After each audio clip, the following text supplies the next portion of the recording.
Everyone, welcome back to the channel, and today we'll be discussing how you can disable your keyboard click sound on your iPhone.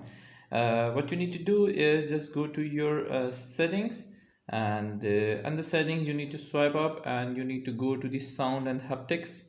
Just tap on it, and you need to swipe up again, and you need to find out keyboard feedback option just like this. Just open it, and here you see that there are sound is enabled and haptic is enabled. So you need to turn off your sound. For example, this sound of your keyboard is coming and you're getting annoyed with the sound of your keyboard. What you need to do is just turn off the sound, and it will automatically remove the sound. And if you want the haptic or vibration while you tapping off, you can just tap on it and it will automatically turn off the haptics as well.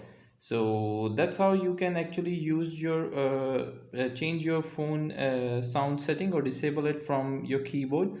I hope this video helping out in doing this. Another way to do this, you just put your phone by this button into silent mode, and just like this, ring mode and sound mode. Just like this, your phone will automatically disable the keyboard click sound on your iPhone. I hope this video helping out and making your experience to iPhone and easier, and you're liking these tutorials. Until next video, bye bye.